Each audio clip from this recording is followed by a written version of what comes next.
শেখ হাসিনার অধীনে ওনারা নির্বাচনে অংশগ্রহণ করেছেন। আর আমরাও তো করছেন, আমরা 17 বছর আমরাও তো করছেন। না না, এই কথাটা আপনি বলেন কেন? না না, আপনি একজন রাজনীতিবিদ, আপনি এই কথাটা তো সত্য কথা বলেন না। নোট অফ ডিসেন্ট দিয়ে রাখলেন, নোট অফ ডিসেন্ট দিয়ে রাখলাম, ওনার কথায় নোট অফ ডিসেন্ট দিলাম। জি, আমরা আপনারটা শুনবো। নির্বাচনকে বয়কট করলাম, জামাত ইসলামও বয়কট করলো। সেইখানে ওনারা পার্লামেন্টে যে 6-7 জন আওয়ামী লীগের পার্লামেন্টকে বৈধ দিলেন ওনারা। নো নো তাদের 31 দফাতে there are number of example, আপনি যদি 31 দফাতে পড়েন যেগুলো, ওই 31 দফার বিরুদ্ধে নোট অফ ডিসেন্ট দিয়ে রাখা হয়েছে। No you can cite an example যে 31 দফার বিরুদ্ধে বিএনপি। আমি স্পেসিফিক সাইট করব, আপনি আরেকটু গাইডে দেখেন। আচ্ছা, প্রথমে কেন এগ্রি করা হলো না যে 2 বারের বেশি প্রধানমন্ত্রী থাকা যাবে না? এটা তো 31 দফাতে আছে।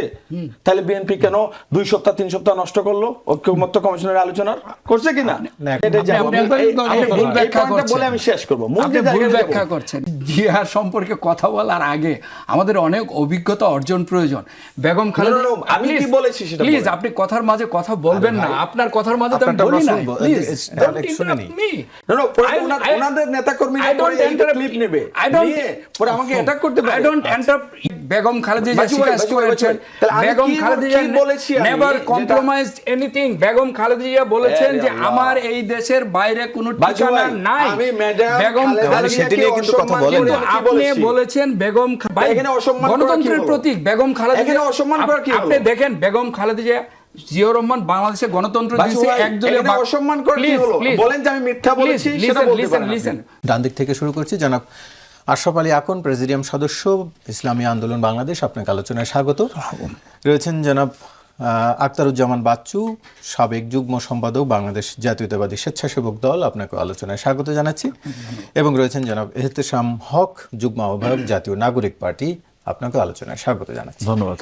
আলোচনা শুরু করতে চাই জনাব এহতেশাম হক, একটু আপনাকে দিয়ে। আমরা আজকে যেটি বলছিলাম শুরুতেই, যে প্রধান উপদেষ্টা মালয়েশিয়াতে আজকে আবারও বললেন যে ফেব্রুয়ারিতে নির্বাচন এবং পাশাপাশি রাজনীতিবিদদের কাছে ক্ষমতা হস্তান্তরের পর্ব শুরু হয়ে গেছে।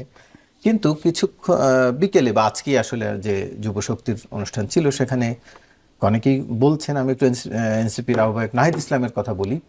তিনি কথাগুলো খুব স্পষ্ট করে বলেছেন, গত 1 বছর ছাড় দিয়েছি জুলাই সনদে, আর 1% ছাড় দিব না। প্রতিশ্রুতি বাস্তবায়ন না হওয়া পর্যন্ত কোনো রাজনৈতিক দল ক্ষমতায় আসতে পারবে না। রাজনৈতিক দল ব্যর্থ হলে 1-11 ফিরে আসবে। জাতীয় ঐক্য ধরে রাখার স্বার্থে প্রতিশ্রুতিগুলো একে একে পূরণ করুন। একটু আপনার কাছে জানতে চাই, এটি কি এক ধরনের ইঙ্গিত দিলেন যে এই প্রতিশ্রুতিগুলো বাস্তবায়ন না করলে আপনারা জাতীয় ঐক্যের রাখবেন না, এবং সেক্ষেত্রে 111 আসলেও আপনাদের কিছু করার নেই, সেরকমের একটু বিষয়ের ইঙ্গিত দেওয়া হলো কিনা? আমার কাছে মনে হয় যে জাতীয় ঐক্যের যে ভিত্তিটা হওয়া উচিত, যে আমাদের 24-এ যে আমাদের 1400-র উপর শহীদ হয়েছেন, হাজার হাজার মানুষ পঙ্গু হয়েছেন, তাদের যে স্যাক্রিফাইসটুকু কিসের জন্য হয়েছিল? শুধুমাত্র একটা নির্বাচনের জন্য ছিল না। এটা আমরা প্রথম থেকেই বলে আসছি, এবং আমরা সবসময় চেয়েছি যে আমাদের ফ্যাসিবাদ বিরোধী আন্দোলনের যে দলগুলো যারাই আছি আমরা, আমাদের ভেতর জন্য একটা কম্প্রোমাইজিং একটা মানসিকতা আমরা থাকে। কিন্তু সেখানে আমরা দুঃখজনকভাবে লক্ষ্য করেছি যে প্রত্যেকটা মৌলিক সংস্কারে নোট অফ ডিসেন্ট দিয়ে রাখা হয়েছে একটা বড় রাজনৈতিক দলের পক্ষ থেকে। এবং আলটিমেটলি ডক্টর মোহাম্মদ ইউনূসকে আপনি যদি নৈর্ব্যক্তিকভাবে ভাবেন যে ওনার উপর কতটুকু প্রেশার ক্রিয়েট করা হয়েছে, যে আপনি সংস্কার নিয়ে ভাববেন না, যত তাড়াতাড়ি সম্ভব নির্বাচনের তারিখটা দেন, যেটা আপনার 5ই অগস্টের পরপরই উইদিন আই থিঙ্ক 1 সপ্তাহের ভেতর যে জনসভাটা করে বিএনপি দাবি জানিয়েছিল 3 মাসের ভেতর নির্বাচন দিতে হবে। ওইটারই কন্টিনিউয়েশন 1 বছর চলে যাওয়ার পর আমরা যেটা দেখতে পাচ্ছি যে শুধু আমাদের পক্ষ থেকে আসলে আমরা কেন কম্প্রোমাইজ করব? কম্প্রোমাইজটা হওয়া উচিত আলটিমেটলি বড় দল যারা, বড় দায়িত্বে যারা আছেন, যারা আলটিমেটলি সবাই ভাববেন যে তারা রাষ্ট্র ক্ষমতায় যাবেন। আমরা তো আমাদের দলের স্বার্থ আমরা দেখছি না। আমরা দেখছি যে 53 বছরে যে একটা রাষ্ট্র যে এতটুকু সাফার করেছে, যে প্রত্যেকটা প্রতিষ্ঠান ধ্বংস করা হয়ে গিয়েছে, আমরা সেই ফ্যাসিবাদী কাঠামো যাতে না থাকে, জীবিত না থাকে, আমরা যাতে নতুন একটা কাঠামোতে যেতে পারি, সংস্কারের মাধ্যমেই সেটা একমাত্র নিশ্চিত করা সম্ভব। সো এই সংস্কারটা আমাদের জন্য আমাদের এটা রক্তের শপথ। আমাদের যে বাংলাদেশিরা আহত হয়েছেন, পঙ্গুত্ব বরণ করেছেন, আমাদের কমিটমেন্টটা তাদের প্রতি। ইলেকশনে আমরা ক্ষমতায় চলে যাব না, বা ইলেকশন করে আমরা ইলেকশনের যে দেনা পাওনা, যে লাভ বা যে ক্ষমতার যে মোহ, সেটা আমাদের নেই।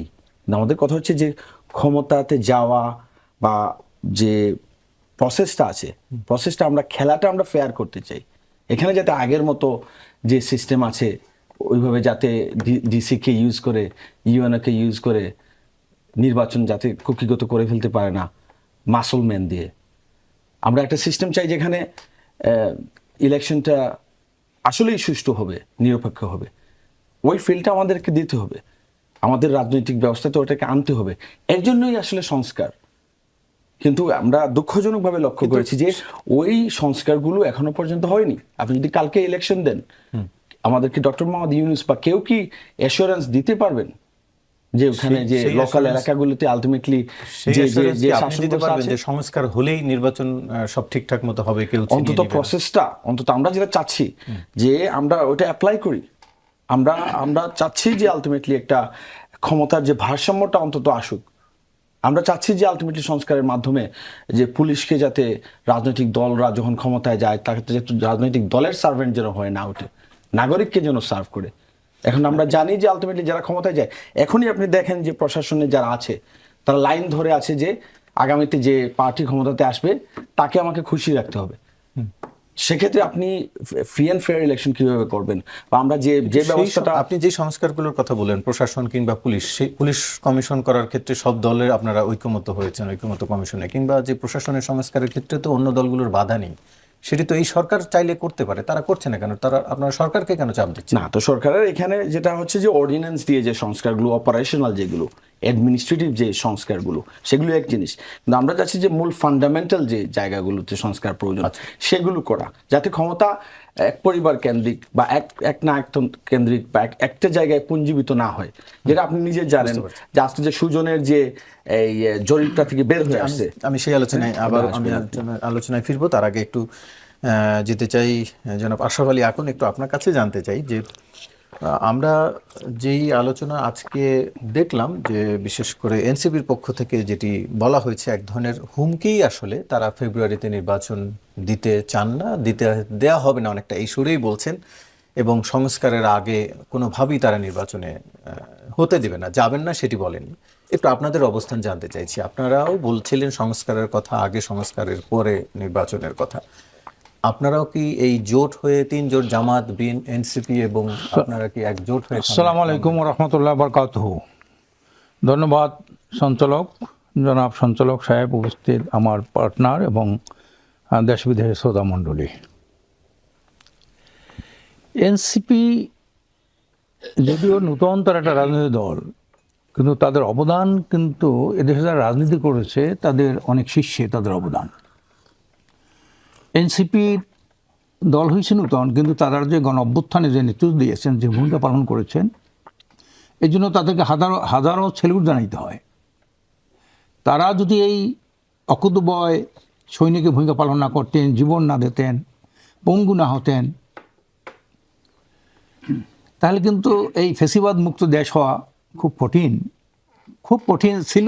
সম্ভব ছিল কিনা আমি জানি না, কারণ 53 বছর, এই 16 বছরে তো আমরা যারা রাজনীতি করি, আমরা শুধু মিছিল মিটিং করেছি, আওয়ামী লীগের বিরুদ্ধে যতটুকু পারিশ্রমিক করেছি, কিন্তু আওয়ামী লীগের পতন ঘটানো এটা নায়ক তো হলো এই গণঅভ্যুত্থানকে ছাত্ররা, তারই রাজনৈতিক শাখা হলো এনসিপি। কাজে তাদের যেটা দাবি, তারা তো বারবার বলছে, খালি এটা নির্বাচন দেওয়ার জন্য তো গণঅভ্যুত্থান হয় নাই, একটা মৌলিক সংস্কার। 53 বছর যে ধারায় রাজনীতি চলে আসছে, 53 বছরের ধারাটা কি আমরা দেখি, কি ইতিহাস কি বলে, একটা ভয়ঙ্কর অবস্থা তো। 53 বছরের মধ্যে দেশটা জঙ্গলি রাষ্ট্রে পরিণত হয়েছে, একটা জঙ্গলে পরিণত হয়েছে। আপনি বলেন, যারা স্বাধীনতার স্থপতি ছিল উনি কি করেছেন? তার পরবর্তী ধারাবাহিক যারা ক্ষমতায় ছিল ওনারা কি করেছেন? জনগণের সাথে একটা বিশ্বাসঘাতকতা ছাড়া, জনগণের আমত নষ্ট করা ছাড়া, জনগণ জীবনকে দুর্বিষহ করা ছাড়া, এবং জনগণের উপর একটা আজাব গজব হিসাবে এই দলগুলি চাপিয়ে বসা তার কোনো কাজ দেখি নেই। আপনি মনে করেন লক্ষ লক্ষ মানুষ জীবন দিল স্বাধীনতা সংগ্রামে, একটা গণতান্ত্রিক অধিকার প্রতিষ্ঠার, এটি তো মেইন ছিল তাদের। এরপরে বৈষম্য করেছে, পাকিস্তান এটার বিরুদ্ধে করেছেন, কিন্তু সেই জনগণের মতামতকে ধ্বংস করে 74 সালে বাকশাল নামে একটা দল করবেন, এক দল এক নেতা, এক দল এক নেতা এক দেশ, বঙ্গবন্ধু বাংলাদেশ। কত বড় বিশ্বাসঘাতকতা গণতন্ত্রের সাথে, দেশের সাথে, জনগণের সাথে আমরা দেখতে পাই। তারপরে কি হয়েছে, ধারাবাহিকভাবে আপনি যদি আসেন যে শেখ মুজিব যেটা বলেছিলেন সবাই পায় সোনার খনি, আমি সোরের খনি, এই সোরের খনি দিয়ে কিন্তু এই দেশের রাষ্ট্র ক্ষমতা শুরু। এবং 73 সালে যে ভোটটা হয়েছিল সম্পূর্ণটা ইলিগাল ভোট করছিলেন শেখ মুজিবুর রহমান সাহেব। 293 আসনে তারা জয়লাভ করছিলেন, যারা নির্বাচন হতে পারে না তাদের বাস্ক ঢাকা এনে তারা এই নির্বাচন ঘোষণা করেছিলেন। কাজে আমরা দেখি 53 বছর ইতিহাস খুব একটা দুঃখজনক ইতিহাস, ধ্বংসের ইতিহাস। তো এই জায়গা থেকে ছাত্রটা বিপ্লব করেছে, ওদের একটা চেতনা আছে, সেই চেতনাকে আপনি জলাঞ্জলি দেবেন, তাদের কোনো কথা মূল্যায়ন করবেন না, এটা তো হয় না।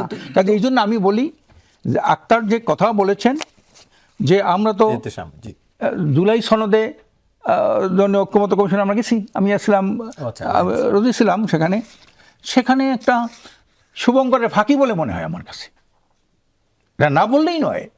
আমি সেখানে চ্যালেঞ্জ গ্রহণ করেছি, অন্যরা বায়াসড ফর অ্যানাদার উইংস, এই কমিটি একদিকে তাকাই কথা বলে তারা।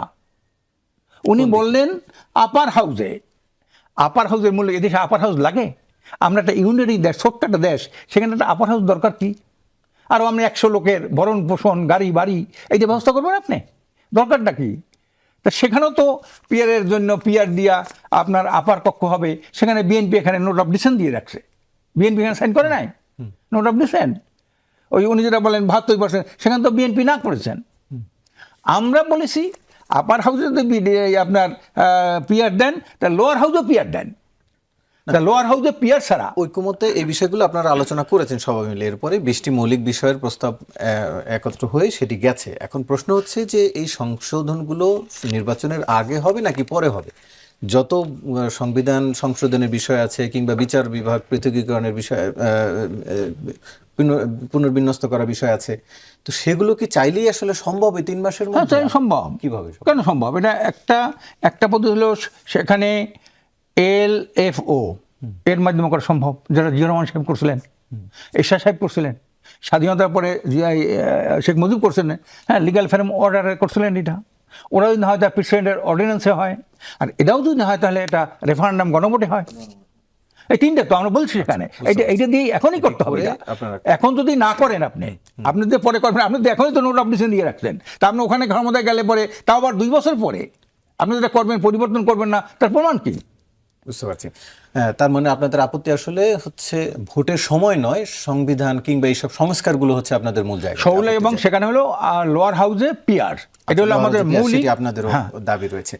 আফতাবুজ্জামান বাচ্চু, একটু আপনার কাছে জানতে চাই, নাগরিক পার্টির যুগ্ম সমন্বয়ক, মুখ্য সমন্বয়ক নাসিরউদ্দিন পাটোয়ারি বলেছেন ফেব্রুয়ারিতে নির্বাচন হবে না, মূলত মৌলিক সংস্কার হওয়ার আগে নির্বাচন না হওয়ার কথা বলেছেন। একটু আপনার কাছে জানতে চাই যে আপনার এইটি নিয়ে মন্তব্য, পাশাপাশি আরেকটু আমি যুক্ত করি যেটি তারা একটু আগে তেশাম হক বলছিলেন যে সংস্কার তো তাদের দলের জন্য নয়, সংস্কার হলেই যে তারা ক্ষমতায় আসবে বিষয়টি তো তেমন নয় যে এখনই তারা ক্ষমতায় যেতে পারবে, দিন শেষে হয়তো আপনারাই ক্ষমতায় যাবেন, এমন একটি বাতাসে কথা রয়েছে। তাহলে আপনাদের আপত্তি কেন? সংস্কার আগে হলেই বা সমস্যা কি? ধন্যবাদ আপনাকে, আপনার আমার দুজন বিজ্ঞ সহ আলোচক এবং আপনার মাধ্যমে যমুনা টিভির দর্শক শ্রোতা সবাইকে ধন্যবাদ। আসলে সংস্কার তো বিএনপি চায়, সংস্কারের প্রবর্তক আপনি বলতে পারেন বিএনপি। 13 জুলাই কিন্তু যে মৌলিক 2023 সালে নোট অফ ডিসেন্ট দিয়ে রাখছে, আমি আসছি সেই জায়গায়। আমাদের বিএনপির মাননীয় ভারপ্রাপ্ত চেয়ারম্যান তারেক রহমান 31 দফা সংস্কারের প্রস্তাব দিয়েছিলেন। কখন দিয়েছিলেন? যখন এই ফ্যাসিস্ট শেখ হাসিনার বিরুদ্ধে কেউ কথা বলতে, যখন আপনারা বিরোধী দলের, হ্যাঁ, যখন এই দেশের মানুষ কথা বলতে সাহস পেত না, তখন আমি জানি না, তখন এনসিপি নামক দলটিও তৈরি হয় নাই, ওনারা তখন সংস্কারের চিন্তাও তখন করেন নাই, ইসলামী আন্দোলনও করেন নাই, বরং ওনারা তখন শেখ হাসিনার অধীনে ওনারা নির্বাচনে অংশগ্রহণ করেছেন। আর আমরাও তো করছেন, আমরা 17 বছর আমরাও তো করছেন। না না, এই কথাটা আপনি বলেন কেন? না না, আপনি একজন রাজনীতিবিদ, আপনি এই কথাটা তো সত্য কথা বলেন না। আপনার কথার সময় আমি কথা বলি না, আমাকে বলতে দেন, আমাকে বলতে আপনি আপনার কথার সময় কিন্তু আমি কোনো কথা বলেছি, আমাকে বলতে দিন, আমাকে বলতে দিন, পরে আপনার যখন সময় আসবে তখন আপনি বলবেন কেন? উনি শেষ করুন, তথ্যটা দেবেন কেন? আমি শেষ করে আপনি করছেন না, আপনার যখন আপনি আবার সংশোধন আমি কিন্তু আপনার সময় কোনো কথা বলি দিয়ে রাখলেন, নোট অফ ডিসেন্ট দিয়ে রাখলাম, ওনার কথা নোট অফ ডিসেন্ট দিলাম। জি, আমরা আপনারটা আপনি শুনবো, সময় আগে একটু শেষ করুন। আপনার সময় আপনি কথা বলতে দিতে হবে। হ্যাঁ, কথা বলতে না দিলে তো তাহলে হবে না। আমরা সংস্কার চাই, কিন্তু কথা হলো যে দেখেন বিএনপি কিন্তু অনেক ছাড় দিয়েছে সংস্কারের প্রশ্নে। এই জুলাই যে ঘোষণাপত্র ঘোষিত হয়েছে, বিএনপি সবচেয়ে বেশি ছাড় দিয়েছে। বিএনপি রাষ্ট্রের যে বিচার বিভাগ বলেন, নির্বাহী বিভাগ বলেন, সেগুলির ভারসাম্য রক্ষা, রাষ্ট্রপতি এবং প্রধানমন্ত্রীর মধ্যে ভারসাম্য রক্ষা। বিএনপি 31 দফার মধ্যে বলেছে যে পরপর 2 বারের বেশি প্রধানমন্ত্রী থাকতে পারবে না। এখন সবাই মিলে ঐক্যমত হয়েছে 10 বছরের বেশি কেউ প্রধানমন্ত্রী থাকতে পারবে না। বিএনপি তো দ্বিমত করে নাই ভাই। বিএনপি একমাত্র দল যে বারবার প্রত্যাশা করে, দেশের জনগণের দল। বিএনপির উপর জনগণের আস্থা রয়েছে। বিএনপি ভোট জনগণ সবসময় বিএনপির উপর আস্থা রেখেছে। তো বিএনপি তো সরকারে যাওয়ার বিএনপির অভিজ্ঞতা রয়েছে, সরকার পরিচালনার অভিজ্ঞতা রয়েছে, জনগণের আস্থা রয়েছে। বিএনপির শত শত নেতাকর্মী, কয়েক হাজার গুম হয়েছে, খুন হয়েছে, আমাদের বিরুদ্ধে 70 লাখ মামলা, তারপর লক্ষ লক্ষ আসামি। এই জুলাই বিপ্লবে আমাদের 1442 জন আমাদের শহীদ হয়েছে। দল হিসেবে আমাদের যে যতজন শহীদ হয়েছে সবচেয়ে বেশি আমাদের শহীদ হয়েছে, সবচেয়ে বেশি আমাদের রক্ত দিয়েছি আমরা। আমাদের তো ভাই সংস্কারের প্রশ্নে আমাদের কোনো দ্বিমত নাই, আমরা তো সংস্কারের পক্ষেই। কিন্তু তার মানে এই না যে আপনি কোনো বিষয়ে আপনি যেটা বলবেন সেটাই হইতে হবে, সেটা না হলে নির্বাচন হবে না। ভাই জনগণ তো আন্দোলন করেছে, কি এই যে 14 সাল, 18 সাল, 24 সালে ভোট দিতে পারে না, জনগণ তো তাদের ভোটের অধিকারের জন্য আন্দোলন করেছে, তাদের ন্যায় বিচারের জন্য আন্দোলন করেছে। তারা যে ভোটার বঞ্চিত হয়েছে, তাদের মধ্যে যে ক্ষোভ, এই যে পুঞ্জীবিত ক্ষোভ, সেটার জন্য আন্দোলন করেছে। তারা দুজনে বলছিলেন যে কেবল ভোটের জন্য আন্দোলন করেন, ভোটের জন্য না, কেবল আপনি আন্দোলনটা কিন্তু শুরু হয়েছে জনগণের অধিকার হারা মানুষের ভোটাধিকার বঞ্চিত হওয়ার কারণে মানুষের মধ্যে যে ক্ষোভ তৈরি হয়েছে। মানুষ দেখেন, বাংলাদেশের মানুষ কিন্তু একদিনের রাজা, ভোট কিন্তু একটা উৎসব। কিন্তু ফ্যাসিস্ট হাসিনা এই দেশে ভোটটাকে একটা প্রহসনে পরিণত করেছে। আপনি দেখেন 2014 সালে 153 আসনে বিনা ভোটে নির্বাচন হয়ে গেছে। 2018 সালে আমরা যখন ভোটে গেলাম, এত বিভিন্ন কিছু বললো, তারপর রাতে ভোট হয়ে গেছে। আবার 2024 সালে কি হয়েছে আপনারা জানেন। তো সুতরাং আমরা তো চাই, আর হলো যে আপনি যে সংস্কার, আমরা তো জুলাই সনদ ঘোষণাপত্রে আমরা তো স্বাক্ষর বলেছি যে আমরা আমাদের দলের পক্ষ থেকে বলা হয়েছে যে আমরা স্বাক্ষর করব, আমরা সংস্কার চাই। কিন্তু আপনি এই সংস্কারগুলি বাস্তবায়ন করবেন কিভাবে? তারা যেটি বলছে যে ফেব্রুয়ারিতে নির্বাচন, এই সংস্কারের আগে তারা নির্বাচন চান না এবং তারা হতে দেবেন না, এক ধরনের এইটা আমি মনে করি যে এনসিপি তাদের এই জুলাই বিপ্লবে তাদের অবদান রয়েছে, সেটা আমি সম্মানের চোখে দেখি এবং সেটা আমরা স্বীকার করি। এই জুলাই বিপ্লব কারো একার না, কোনো নির্দিষ্ট দলের না, কোনো ব্যক্তির না, এটা সবার। আমি যেরকমভাবে, আমিও একজন জুলাই যোদ্ধা, আমার মেয়ে যে বিশ্ববিদ্যালয়ে পড়ে সেও জুলাই আন্দোলনে অংশগ্রহণ করেছে। আমার ডানে বামে অনেকেই মারা গেছে, আমার ছোট্ট শিশুরা মারা গেছে। সেই জুলাই বিপ্লব কারো একার না। আর হলো যে নির্বাচন হতে দিব না আমার মতো না হলে, এইটা হলো এক ধরনের ধৃষ্টতা এবং আকাঙ্ক্ষা বিরোধী।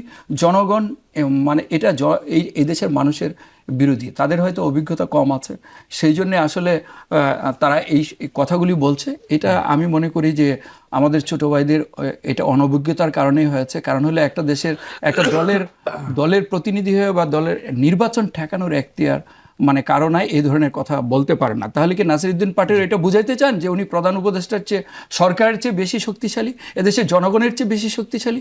ওনারা নির্বাচনে গেলেই না বোঝা যাবে ওনাদের জনপ্রিয়তা বা উনি যে সংস্কারগুলি বাস্তবায়ন করতে চাচ্ছেন সেই সংস্কারগুলি জনগণ চান কি না। আপনি সংস্কার বাস্তবায়নের একমাত্র উপায় হলো নির্বাচন, জনগণের ম্যান্ডেট। আপনি কি চান আপনার নির্বাচনী ম্যানিফেস্টোতে আপনি ওনারা দিতে পারেন, সেটা যদি জনগণ যদি তাদেরকে সমর্থন দেয়, তারা সরকারে যাবে। আর আমরা তো বলেছি যে এই জুলাই সনদ আপনি কিভাবে বাস্তবায়ন করবেন, একটি সংসদ ছাড়া, একটি নির্বাচিত সংসদ ছাড়া বাস্তবায়নের কোনো উপায় আছে? কথার জন্য বলার জন্য অনেক কিছু বলা যায়। তিনি যে তিনটি আপনি পদ্ধতির এখানে কথা বলছিলেন, আপনি LFO, এরশাদের আপনি ফেসিস্টকে প্রত্যাখ্যান করছেন, আবার স্বৈরাচারের উদাহরণ দিচ্ছেন, এটা তো সবই এটা জিয়াউর রহমান আমলের একটি উদাহরণ দিয়েছেন। শুনেন, উনি শুনেন যে দেখেন আমাদের সংবিধানে মূল প্রবলেমটা কোথা থেকে শুরু হয়েছে, আপনাকে গোড়ায় যেতে হবে। এই দেশে সবচেয়ে যতগুলি সুষ্ঠু নির্বাচন হয়েছে তত্ত্বাবধায়ক সরকারের অধীনে হয়েছে, কিন্তু শেখ হাসিনা এসে তত্ত্বাবধায়ক সরকার বিলুপ্ত করে দিল, তারপরেই তো সমস্যাটা শুরু হয়েছে। এখন তত্ত্বাবধায়ক সরকার ফিরে এসেছে। নির্বাচন পদ্ধতি, কিন্তু আসলে কি শুধু নির্বাচন পদ্ধতিতে গরমিল কিনা? তিনি যে পুলিশের কথা বলছে, যে প্রশাসন, দেখেন সেটি তো শুধু আপনি নির্বাচন। পুলিশের কথা বলছেন, যে সংস্কার কমিশনের মেয়াদ ছিল 6 মাস, এই 15 আগস্টে শেষ হয়ে যাবে। পুলিশ নিয়ে যে সংস্কার কমিশন গঠিত হয়েছিল সেটা নিয়ে যে খুব কিছু আলোচনা হয়নি। সুতরাং আলোচনার টেবিলে আপনার বছরের পর বছর সময় ক্ষেপণ করে জনগণকে ভোট বঞ্চিত করে রাখা।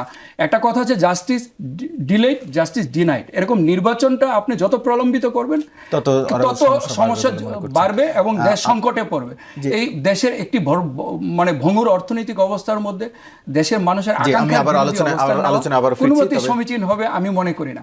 জন আকাঙ্ক্ষা বিরোধী বক্তব্য দিয়ে, শুধু বক্তব্যের জন্য বক্তব্য দিয়ে উত্তাপ ছড়িয়ে রাজনীতির মাঠে উত্তাপ ছড়ানোর কোনো মানে নেই। আমরা আলোচনা আবারও ফিরবি, তবে এই আশরাফ আলী এখন আপনি একটু যুক্ত করতে চাইছিলেন, আমি এর পরে অন্য প্রশ্নে আসবো। ভোটে অংশগ্রহণ প্রসঙ্গে আপনি কিছু একটা বলতে চাইছিলেন, ছোট করে একটু বলবেন।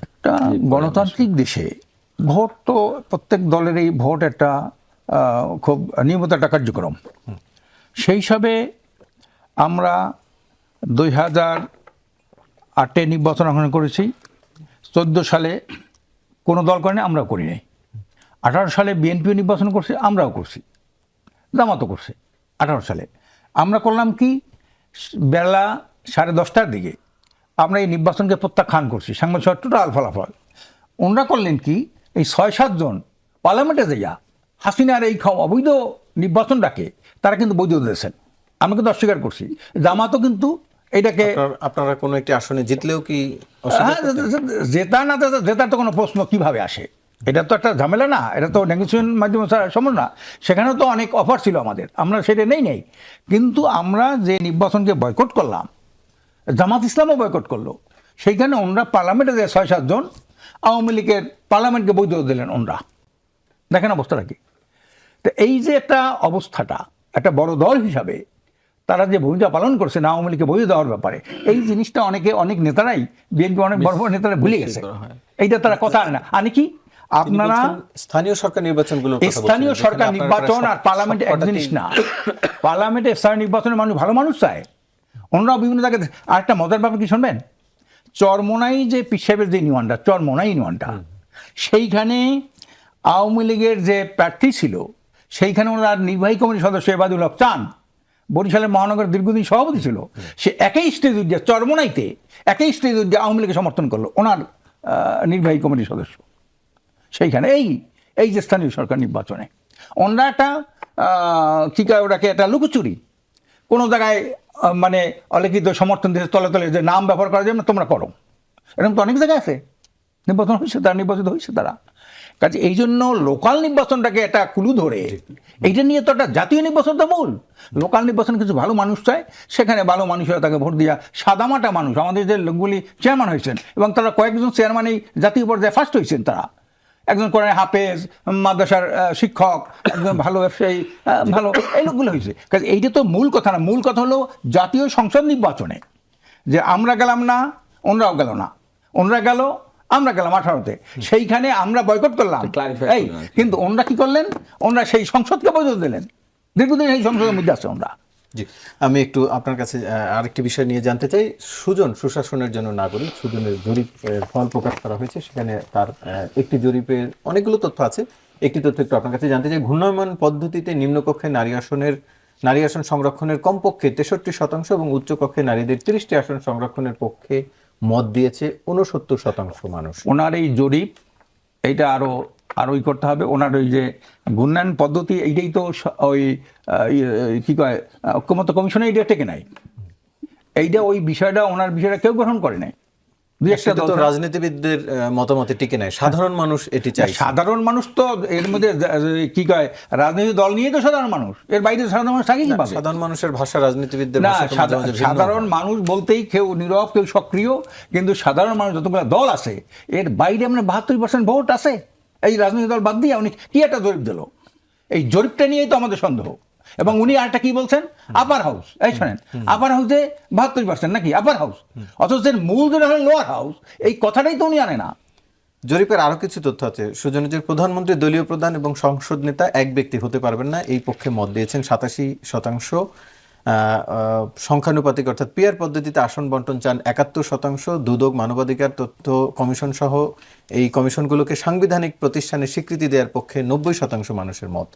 এই সব বিষয়গুলোতে একমত এখন আপনারা? যেটা হলো, উনি যেটা বলছেন যে পিয়ার হলো আপার হাউস, উনি কি বলছেন পিয়ার হাউস? এটি নিম্ন কক্ষের কথাও বলছে। নিম্নকক্ষের কথা বলছে না, এটি উচ্চ কক্ষের। উচ্চকক্ষ। আমরা বলেছি যে নিম্নকক্ষে যদি পিয়ার না থাকে, আপনি একটা কথা মনে রাখবেন, এইখানটা শুভঙ্করের ফাঁকি, আমি এটা ওখানে পরিষ্কার বলেছি। আপনি দেখেন লোয়ার হাউসে আপনার পিয়ার নাই, জি, আপার সেটার কথা হাউসে- আপনি এর আগেও না বলছেন। আপার হাউসে শোনেন, একটা কথা বলতে হবে, আপার হাউসে পিয়ার, তা লোয়ার হাউসে পিপার না থাকলে আমি আপার হাউসে প্রার্থী দেবো কিভাবে? উনি বললেন যে নিজেরা কিসে, হ্যাঁ দুইটা পয়েন্ট আসছে নিচে, একটা হলো প্রার্থী হিসাবে ওই হবে, আর একটা হলো ভোটের অনুপাত হিসাবে। তা ভোটের অনুপাতটা যদি কিভাবে হবে, যদি আমরা বুঝতে পারছি, আপনি এর আগেও বলছিলেন এটি কথা যে নিম্ন কক্ষে না হলে আপনারা উচ্চ কক্ষে চান না। উচ্চকক্ষ চাই না, উচ্চকক্ষ দরকার কি? উচ্চকক্ষ এরা আরো আমার খরচ বাড়বে তো, এদের পুনর্বাসনের জন্য আরো কোটি কোটি হাজার শত শত কোটি টাকা জি, বাড়বে। আমি এটা জনাব দরকার আখতার না। যেমন বাচ্চু একটু আপনার কাছে জানতে চাই, সুজনের জরিপ প্রসঙ্গেই প্রধানমন্ত্রী, যেটি তাকে বলছিলাম তথ্যটি, প্রধানমন্ত্রী দলীয় প্রধান সংসদ নেতা হতে পারবেন না এমন প্রস্তাবের পক্ষে মত দিয়েছেন 87% মানুষ, পিয়ারের পক্ষে উচ্চকক্ষে 71%, এবং যেই এনসিসি বা এরকম একটি কমিটির কথা বলা হচ্ছে সেই কমিটির পক্ষে মত দিয়েছেন 90% মানুষ। একটু আপনার মতামত দেখেন, জানতে এই চাইছি। জরিপটা ওনার ব্যক্তিগত, এই জরিপের কথা ওই যে আমার সহ আলোচক বললেন যে উনি সেটা সংস্কার কমিশন উত্থাপন করেছিলেন, কিন্তু সেটি না, এই জরিপের তথ্য না, উত্থাপন জরিপের তথ্য না, ওনার যে প্রস্তাবনাগুলির বিষয়ে উনি যে জরিপ করেছেন সেই প্রস্তাবনাগুলি উনি তো ওই সংস্কার কমিশনের সদস্য, উনি সেখানে কিন্তু উত্থাপন এটি তো ওনার করেছেন। ব্যক্তিগত কিন্তু প্রস্তাব নয়। এই যে জরিপটা উনি বলেছেন ঐক্যমত্য যে কমিশনে উনি যে প্রস্তাবগুলো দিয়েছেন সেটা তো তার ব্যক্তিগত আচ্ছা, প্রস্তাব নয়, 87% সংস্কার কমিশনের ওনার প্রস্তাব। জরিপের ফলাফল হলো 87% মানুষ দলীয় প্রধানকে সরকার প্রধানই করেছেন। চায় না। উনি কতজনের জরিপ করেছেন? এদেশের ভোটার কত কোটি উনি কিভাবে জানলেন, কিভাবে বুঝলেন যাদের এগুলো? আর হলো আরেকটা জিনিস যে 71% কি উচ্চ কক্ষে পিয়ার চান।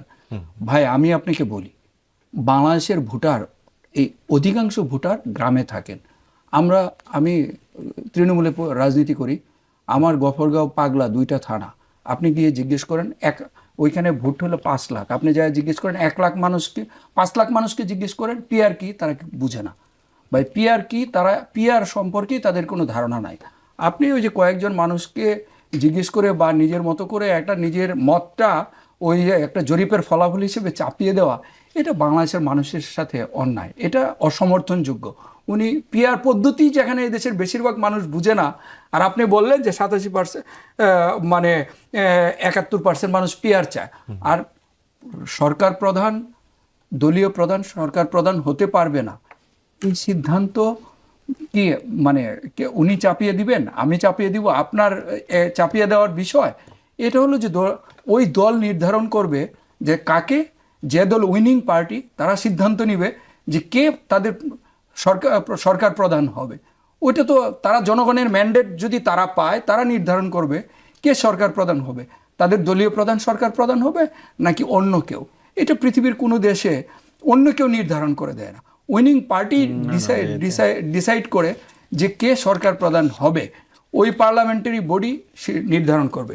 আর হলো যে পিআর বাংলাদেশে এটা একটা অদ্ভুত পদ্ধতি, বাংলাদেশে এখন এটা অপ্রাসঙ্গিক। এনসিসি যাদের সাংবিধানিক কমিটির যেটি দেখেন, সেটা এনসিসি নিয়েও কিন্তু সংস্কার কমিশনে আলোচনা হয়েছে, এনসিসি নিয়ে সংস্কার কমিশন সেটা কিন্তু একমত হয় নাই, সেটা এনসিসির কথা শেষে সংস্কার কমিশনেই বাদ দিয়েছে। সুতরাং যে জিনিসগুলি অপ্রাসঙ্গিক হয়ে গেছে, যেগুলি আলোচনার টেবিলেই নাকচ হয়ে গেছে, সেইগুলি এখন এখানে জরিপ বা বিভিন্ন কিছুর নামে এখানে এনে আলোচনার টেবিলে বাদ গেলেও এগুলো মানুষের বার্তা, এক ধরনের এটা মানুষের বার্তা না, মানুষের বার্তা যারা বুঝেন, মানুষের বার্তা যারা বুঝেন মানুষের বার্তা বুঝতে হলে মানুষের কাছে যেতে হবে। গুটি কয়েক মানুষের আপনার ওই যে টেলিফোনে বা এইভাবে জরিপ করে মানুষের বার্তা বোঝা যায় না। যারা জনগণের সাথে জনসম্পৃক্ততা নাই, যারা কখনোই ভোটে অংশগ্রহণ করেন নাই, যারা কখনো সরকার পরিচালনা করেন নাই, যারা কখনো এমপি হন নাই বা নির্বাচন করেন নাই, তারা জনগণের ভাষা বুঝবেন না। আর এইগুলো আমি মনে করি যে এইগুলো নির্বাচন প্রলম্বিত করার বিভিন্ন বাহানা। আর হলো যে বিভিন্ন দলগুলো যাদের ভোটে জেতার মতো, যাদের ভোটে জেতার ন্যূনতম সম্ভাবনা নাই, তারাই নির্বাচন হতে দিবে না, এইটা ওইটা পিআর পদ্ধতি এই সেই সামনে এনে নির্বাচনটা প্রলম্বিত করতে চায়। ক্লাসের ফার্স্ট বয় কখনো পরীক্ষা পিছাইতে চায় না। আপনাকে বুঝতে হবে যে কারা নির্বাচন পিছাইতে চায়। এহতেশাম হক, একটু আপনার কাছে জানতে চাই, যুক্তরাষ্ট্রের ভারপ্রাপ্ত রাষ্ট্রদূতের সাথে এনসিপি নেতাদের বৈঠক হয়েছে। সংবাদ বিজ্ঞপ্তিতে বলা হয় এই বৈঠকে বাংলাদেশের সাম্প্রতিক রাজনৈতিক পরিস্থিতি, আইন শৃঙ্খলা পরিস্থিতি, সংস্কারের রূপরেখা, আসন্ন জাতীয় নির্বাচন এবং জুলাই ঘোষণাপত্র নিয়ে মত বিনিময় হয়েছে। একটু আপনার কাছে জানতে চাইছি, আপনারাই বিভিন্ন সময় বলছিলেন যে বাংলাদেশের রাজনীতি ঠিক করবে এই দেশের জনগণ, কোনো বিদেশি বা কোনো রাষ্ট্রদূত নির্ধারণ করবে না, কিন্তু রাষ্ট্রের সংস্কার, রাষ্ট্রের নির্বাচন, এগুলো নিয়ে হঠাৎ করে মার্কিন দূতাবাসে আলোচনার প্রয়োজন পড়লো? কারণ এগুলো সব প্রাসঙ্গিক এবং ইন্টারলিঙ্কড। এটা যে ভ্যালিউসগুলো আছে আপনার, যে কোনো হাই কমিশন যারা রিপ্রেজেন্টেটিভ যারা আছে তাদের সাথে তারাও জানতে চায় আলটিমেটলি, যেহেতু তাদের আমাদের ট্রেড পার্টনার, আমাদের বাণিজ্যের ব্যাপারটা আমরা আমেরিকার সাথে অনেক সম্পর্কিত এবং ইন্টারন্যাশনাল। এখন হচ্ছে আপনি একেবারে মানে কিভাবে বেহায়াপনা করে গিয়ে মনে করেন ইন্ডিয়াতে গিয়ে নমিনেশন নিয়ে আসা, অথবা আমি বলা যে আমেরিকার জন্য এসে ইন্টারভিন করে আমাকে দ্রুত কোনো সমাধান করে দেয়। আমি এটা অ্যাসিওর করতে পারি আপনাকে যে আমাদের আলোচনায় কখনোই এটা অসমতার ভিত্তিতে আলোচনা হয় না। প্লিজ আপনারা তাড়াতাড়ি এসে আমাদের তাড়াতাড়ি আমাদেরকে ক্ষমতায় বসায় দেন, রিটার্নে আমরা আপনাদেরকে দিয়ে দেব না। উনাদের আপনার অনেক উদাহরণ আছে যে আলটিমেটলি বিদেশিদের সাথে যখন ইন্টারাকশন হয়, আলোচনা হয়, তখন আলটিমেটলি কি ধরনের ডিগনিটি প্রেজেন্ট করা হয়েছে। অতীতে অনেক উদাহরণ আছে। খালেদা জিয়া নিজে চিঠি লিখেছেন, রাইট? চিঠি লিখে বলেছেন সে ইন্টারভিন করেন।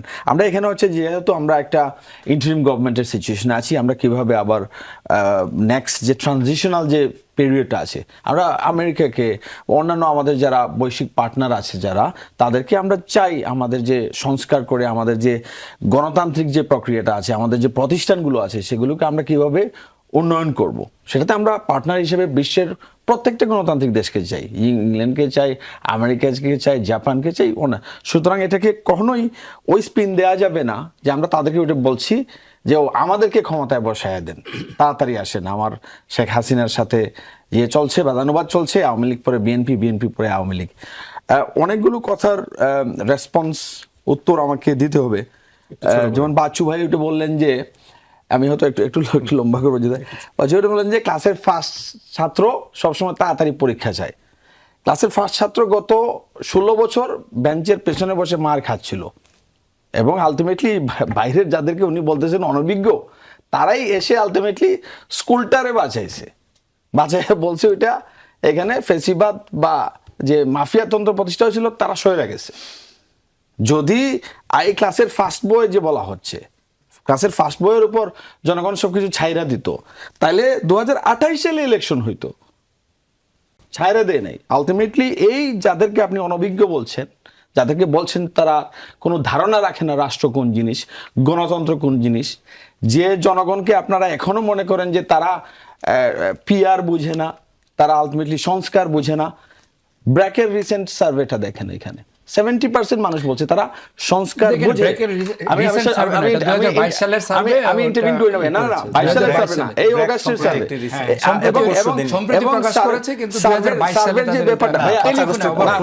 সার্ভের যে ব্যাপারটা যেটা বলেন বাচ্চু ভাই, এই যে দেখেন আমরা মানে কিভাবে আমরা ফার্স্ট বয়দের নিয়ে আমরা আগায় যাব। এখানে স্ট্যাটিস্টিক্যাল প্রবাবিলিটি পরিসংখ্যান করা হয়, আপনি কি দেখা হয় যেটা যে জনগণের পালস কি, একটা সার্টেন স্যাম্পল আনা হয়, স্যাম্পল থেকে বলা হয় জাস্টিফাই করার জন্য পরিসংখ্যানের নিয়ম। এবং সুজনের যেটা উনি তো সুজন থেকে যে প্রশ্নগুলো করা হয়েছে, বিএনপি তাদের 31 দফার সব বিরোধিতা করছে। No, no, no, তাদের never. 31 BNP দফাতে there are number of example, আপনি যদি 31 দফাতে পড়েন যেগুলো, ওই 31 দফার বিরুদ্ধে নোট অফ ডিসেন্ট দিয়ে রাখা হয়েছে। No, no, you can যে cite an example যে 31 দফার বিরুদ্ধে বিএনপি আমি স্পেসিফিক সাইট করব, আপনি আরেকটু গাইডে দেখেন, আপনি 9 নম্বর দফা আপনার বলেন, 9 নম্বর দফা আপনি বলেন কোনটাতে রিঅর্গানাইজেশন, BNP করে, হ্যাঁ। যে প্রতিষ্ঠানগুলো রিঅর্গানাইজেশন করা হবে। এর আগেও আপনি বলেন, আচ্ছা প্রথমে কেন এগ্রি করা হলো না যে 2 বারের বেশি প্রধানমন্ত্রী থাকা যাবে না? এটা তো 31 দফাতে আছে। তাহলে বিএনপি কেন 2 সপ্তাহ 3 সপ্তাহ নষ্ট করলো ঐক্যমত্য কমিশনের আলোচনা করছে কিনা? না, এখনো 2 বারের কথা বলেনি, তারা 10 বছরের রাজনীতি। এটা এস্টাবলিশ করি, তাহলে 3 বছর অনধিক 10 বছর। বিএনপির 31 দফাতে যদি লেখা থাকে যে 2 বারের বেশি, পরপর আমরা চাই না। পরপর এটা তাহলে আপনি মনে মিস করছেন, আপনি পয়েন্টটা মিস করছেন। আমরা তো ওইখানে গেলাম। 2 বারের বেশি না, পরপর 2 বারের বেশি। বিএনপির 31 দফায় আছে পরপর 2 বারের বেশি। মূল যে জায়গাটা যাব, আপনি ভুল ব্যাখ্যা করছেন। বলে আমি শেষ করব। মূল যে ভুল জায়গাটা ব্যাখ্যা করছেন। আমাদের রাষ্ট্রযন্ত্র কোনো একটা পরিবারের কাছে আমরা বন্ধক রাখবো না, পরিবারতন্ত্রের কাছে এক নাটকের বন্ধক রাখবো না, যে প্রতিষ্ঠানগুলোকে, ওই দুর্বল প্রতিষ্ঠানগুলোকে পুঁজি করে আলটিমেটলি ক্ষমতা কেন্দ্রীভূত হয়, যেটা হয়েছে 16 বছর। আপনি বাচ্চু ভাই বা আপনারা সবাই কেউ গ্যারান্টি দিতে পারবেন না যে আবার এই প্রতিষ্ঠানগুলোর উপর ক্ষমতা পুঞ্জীভূত করে আমাদের জনগণের উপর আবার চেপে বসবে না একটা স্বৈরাচার। আমরা আলোচনা এটা গ্যারান্টির জন্য আমরা সংস্কারটা আমরা চাই। তবে তার আগে একটি বিরতি নিয়ে আসি। দর্শক ইহতেশাম হক, আপনাকে দিয়ে শুরু করে এই পর্বে একটু জানতে চাই, বিএনপিকে জড়িয়ে অপপ্রচার করায় নাগরিক পার্টির নেতা সার্জিস আলমের বিরুদ্ধে আদালতে মানহানির মামলা করা হয়েছে। সার্জিস আলম চাঁদাবাজির অভিযোগ করেছিলেন বিএনপি নেতার বিরুদ্ধে। একটু আপনার কাছে জানতে চাই, এখন কি আর অন্যের বিরুদ্ধে চাঁদাবাজির অভিযোগ তোলা যায়? আপনাদের দলেরই তো একাধিক নেতাকর্মীর বিরুদ্ধে চাঁদাবাজির অভিযোগ। দেখেন, এখানে গণতান্ত্রিক যে প্র্যাকটিস, যে চর্চাটা থাকা উচিত। এখানে বলা হচ্ছে আলটিমেটলি যে যাকে হত্যা করা হয়েছে, ওইখানে কিন্তু তথ্যগুলো সবাই আপনারা লোকালি খবর নিয়ে নিন, যে আলটিমেটলি ওইখানে প্রত্যেকটা যে মার্ডার হচ্ছে বা বড় বড় যে ঘটনাগুলো ঘটছে, যেগুলো হয়তো টেলিভিশনের স্ক্রিনে কম রিল হয়, আর নাগরিক পার্টির কেউ একজন ওইদিকে হাঁচি মারছে, ওটা দেখা যায় এখন ঘন্টার পর ঘন্টা রিলে থাকে। সার্জিস আলম লেজিটিমেটলি ক্লেম করছে, ওটার তো কাউন্টার কেউ দিতে পারেন।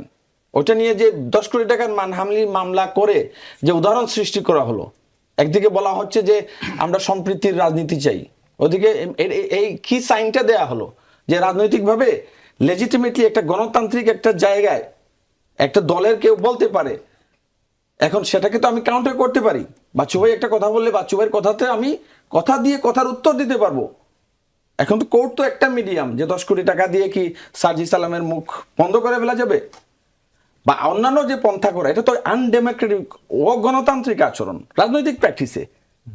যদি হতো উনি একজন প্রাইভেট ইন্ডিভিজুয়াল, একজন যদি সাধারণ নাগরিক যদি থাকতো যে উনি আহত হয়েছে একজন রাজনৈতিক নেতার এক বক্তব্যে, সে গিয়ে ক্ষতিপূরণ চাইতে পারে।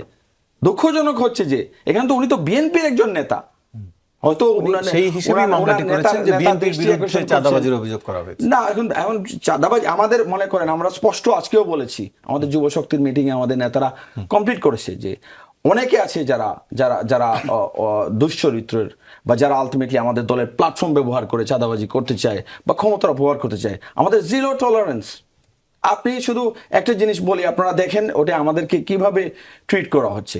মনে করেন ভুল সিদ্ধান্ত, 5ই অগাস্টে আমাদের দলের নেতাকর্মী কয়েকজন গিয়েছেন, ওইখানে আপনার আলটিমেটলি আইন শৃঙ্খলা রক্ষা করেন বা ডিজিএফআই এর প্রেসক্রিপশনে পুরো ঘন্টার পর ঘন্টা 2 দিন 3 দিন রিল করে কন্টিনিউয়াস প্রচারণা প্রপাগান্ডা চালানো হয়েছে, যেন মনে হয়েছে যে এরা ওইখানে গিয়ে কার সাথে, আপনারা ক্লারিফাই করেন পিটার হাসের সাথে মিটিং হয়েছে কিনা, পরে কোন মিডিয়ায় পরে এটা আবার এটা প্রত্যুত্তর দেবে বা ক্লারিফাই করবে। এখন মূল পয়েন্ট যেটা আপনার প্রশ্নের, আপনি নিজে চিন্তা করে দেখেন, সার্জিস আলমের বিরুদ্ধে 10 কোটি টাকার মানহানির মামলা করা হয়েছে কারণ সে উঠে বলছে যে বিএনপির যে কেউ একজন চাঁদাবাজি করছে।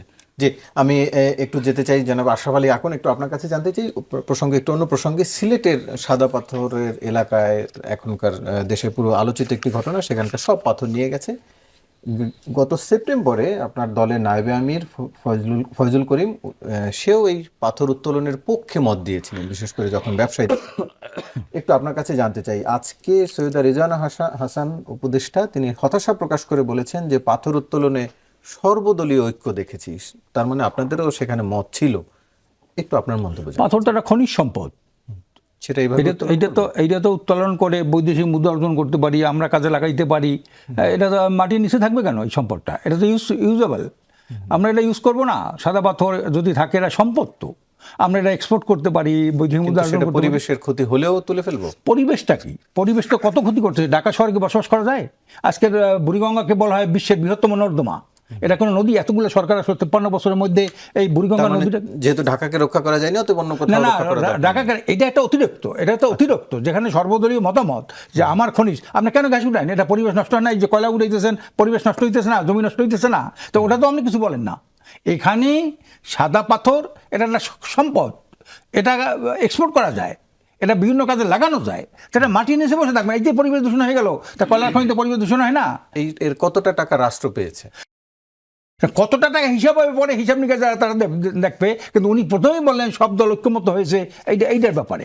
ঐক্যমত হবেই তো, এটা রাষ্ট্রীয় সম্পদ। তো উনি পরিবেশ মানে কি? সারা দুনিয়ার পরিবেশ নষ্ট না? ঢাকা শহরে চলা যায়? এই অল্প একটু বৃষ্টি হলে, 1-2 ঘন্টা বৃষ্টি হলে ঢাকা শহরে চলা যায়? উনি এই পরিবেশটা চলে দেখেন না? উনি এই যে চিটাগাংরা সব তলেই যায়, সমস্ত ইসে তলেই যায়, এই পরিবেশটা উনি দেখেন না? তো উনি এইটা নিয়ে একটা বিশাল নাম করার জন্য একটা বিশাল একটা উনি একটা দেবেন, একটা নিজের সার্কুলার দেবেন, এটা হয়? তার মানে যেটি হয়েছে ঠিকই হয়েছে? না না, ঠিক হয়েছে মানে ঠিকই তো। এইটা রাষ্ট্রীয় সম্পদ, আমি মনে করি রাষ্ট্রীয় সম্পদ উত্তোলন, সেটার প্রয়োগ, সেটার ব্যবহার, সেটা এক্সপোর্ট, এটা দেশের স্বার্থে হয়েছে বলে আমি মনে করি। জি, আখতারুজ্জামান বাচ্চু, একটু আপনার কাছে জানতে চাই সাদা পাথর এলাকার প্রসঙ্গেই যেটি বলা হচ্ছে নজিরবিহীন লুটপাট হয়েছে সিলেটের এই পর্যটন কেন্দ্রতে। এর আগেও মামলা হয়েছিল এবং প্রশাসন সেই মামলাটি করেছিল 5 আগস্টের পরে, সেখানে লুটপাটের পরে, এবং সেখানকার মামলার একটি বড় অংশের আসামি বিএনপি নেতারা, অনেক জেলার বিএনপি নেতারাও রয়েছেন। এবারও অভিযোগ রয়েছে এবং এরই মধ্যে আপনাদের দলের পক্ষ থেকে কয়েকজনকে বহিষ্কারও করা হয়েছে। বহিষ্কার করেই আসলে সমাধান করা যায়? তার আগে দুটো কথা আমি বলতে চাই, আমাদের সহ আলোচকের দুটি কথার। উনি ম্যাডাম বেগম খালেদা জিয়াকে নিয়ে একটু কিছুটা আঘাত করে এই কথা বলেছে। বেগম খালেদা জিয়া, প্লিজ, আপনি আসলে দেশে ছিলেন না? বেগম খালেদা জিয়ার দেশে ছিলাম, প্লিজ লেট মি সে, আপনার কথার সময় আমি কিন্তু কোনো কথাই বলি নাই। জি বলেন। বেগম খালেদা জিয়া বাংলাদেশের মধ্যে আপনি দেখবেন সাধারণ মানুষ দলমত নির্বিশেষে, বাংলাদেশে যত দল আছে, মানে আমি কি বলেছি, লিসেন, আপনার দলের প্রধানকেও আপনি জিজ্ঞেস করবেন, আপনি দেখেছেন সেনা আমাকে বলতে দেন আমাকে একটু বলতে দেন প্লিজ। আপনি বলতে দেন কি বলেছি, আপনি একটু বলতে দেন।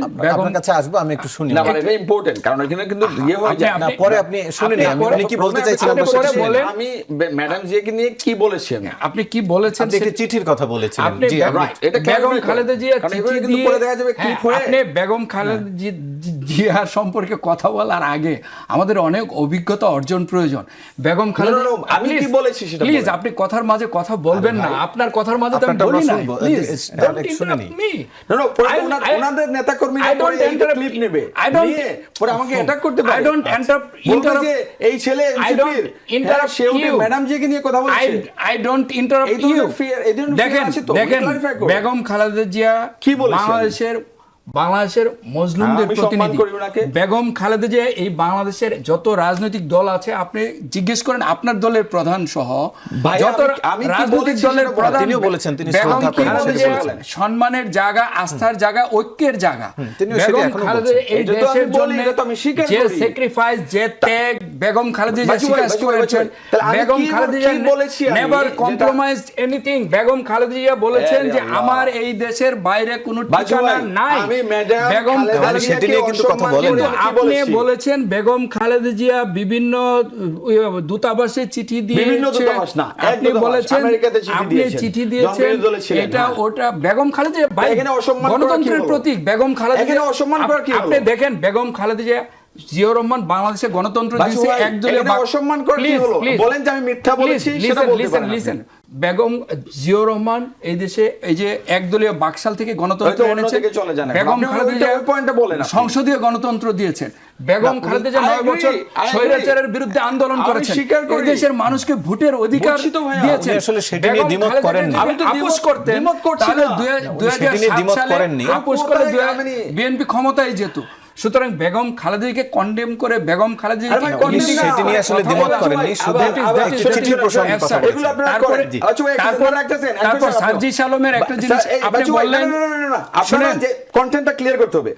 আমি ম্যাডাম জিয়াকে সম্মান করি, প্রেসিডেন্ট জিয়াউর রহমান আমার একজন আইডল, কিন্তু আপনি এমন ভাবে কথাটা নিচ্ছেন যে আমরা কোনো কিছু বলছি যেটা আমি ম্যাডাম জিয়াকে আক্রমণ করেছি। দেখেন, এখন ক্লিয়ারলি বলছি যে চিঠিটা ম্যাডাম জিয়া দিয়েছে শেষ করি। আপনি পরে যে উত্তর দিলেন,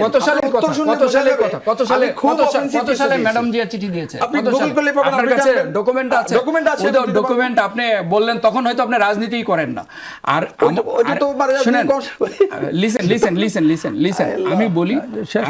আর দেখেন, বাংলাদেশে সার্জিস আলমের যে বিষয়টি আপনি যে প্রসঙ্গটি উত্থাপন করেছেন, দেখেন সার্জিস আলম ওইখানে প্রকাশ্য সেইখানে ভিডিও আছে, ফুটেজ আছে, কারা হত্যা করেছে, কি করেছে, উনি কি বললেন?